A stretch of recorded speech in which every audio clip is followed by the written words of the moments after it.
নমস্কাৰ প্ৰিয় দৰ্শক, আজি এটা নতুন ৰেচিপি লৈ আনিছোঁ। সেইটো হৈছে মছলা ভেন্দি। মই মছলা ভেন্দি কিয় কৈছোঁ আপোনালোকে শেষলৈকে চালে গম পাব। ভিডিঅ'টো চাই থাকক। এতিয়া ভিডিঅ'টো আৰম্ভ কৰোঁ আহক।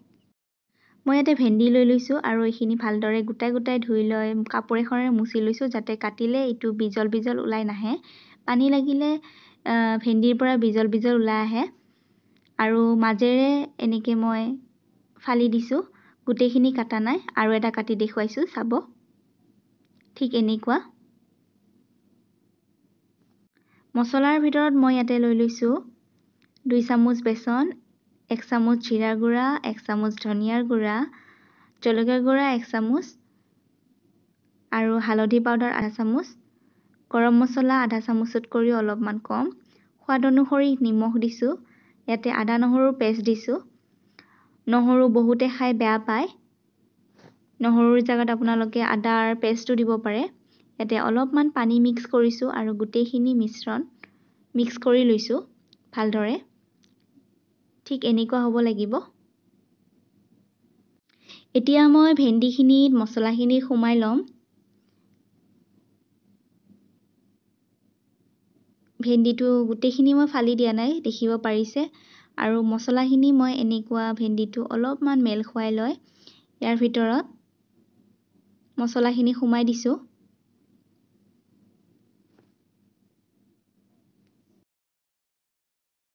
এনেদৰে মই ভেন্দিখিনিৰ ভিতৰত মছলাখিনি সোমাই দিছোঁ, দেখিব পাৰিছে। তাৰ পাছত বাকী ৰখা ভেন্দিখিনিৰ ভিতৰতো মই মছলাখিনি সোমাই দিছোঁ।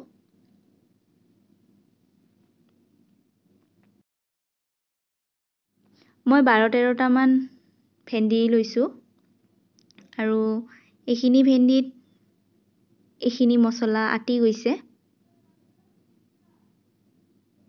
গোটেইখিনি ভেন্দিত মছলাখিনি ভৰা হৈ গৈছে। এতিয়া ভাজি ল'ম। কেৰাহী এখন বহাই দিছোঁ। কেৰাহীত মই মিঠাতেল দিছোঁ। আপোনালোকে যিকোনো তেল ব্যৱহাৰ কৰিব পাৰে। তাৰ পাছত দিছোঁ গোটা জিৰা। তেল গৰম হোৱাৰ পাছত এইখিনি অলপমান ফুটিব দিয়াৰ পাছত দিছোঁ পিঁয়াজ এটা কাটি। পিঁয়াজটো ৰঙচুৱা হোৱাৰ পাছত মই ইয়াতে ভেন্দিখিনি দি দিছোঁ। আৰু ভেন্দিখিনি দিয়াৰ পাছত খুব লাহে লাহে মই এইখিনি লৰাই লৈছোঁ, যাতে মছলাখিনি বাহিৰত ওলাই নাহে। আৰু ঢাকন মাৰি মই এইখিনি কমেও 5 মিনিটমান সিজিবলৈ দিম। ভেন্দিখিনি মই মাজে সময়ে ওলটাই থাকোঁ, যাতে তলত লাগি নধৰক। আৰু এইখিনি মই 5 মিনিটমান ভাজি লৈছোঁ মিডিয়াম ফ্লেমত ৰাখি। এতিয়া এইখিনি হৈ গৈছে নমাব পৰা। বহুত সোৱাদ লগা ৰেচিপি হয় এইটো। যদি আপোনালোকে খাই পোৱা নাই তেনেহ'লে ঘৰত এবাৰ ট্ৰাই কৰি চাব। আশা কৰোঁ ভিডিঅ'টো চাই ভাল পাইছে। যদি ভাল পাইছে লাইক আৰু কমেণ্ট কৰিবলৈ নাপাহৰিব। আৰু বন্ধু-বান্ধৱীৰ লগত শ্বেয়াৰ কৰি দিব। ছাবস্ক্ৰাইব কৰি দিব যদিহে মোৰ চেনেলত আপুনি নতুন হয়, আৰু কাষত থকা বেল আইকনটো দবাই দিব, যাতে মোৰ আহিবলগীয়া নতুন নতুন ভিডিঅ'বোৰ পাই থাকে। তেন্তে আজিলৈ আহিছোঁ। আকৌ এটা নতুন ভিডিঅ'ৰ সৈতে লগ পাম। ধন্যবাদ।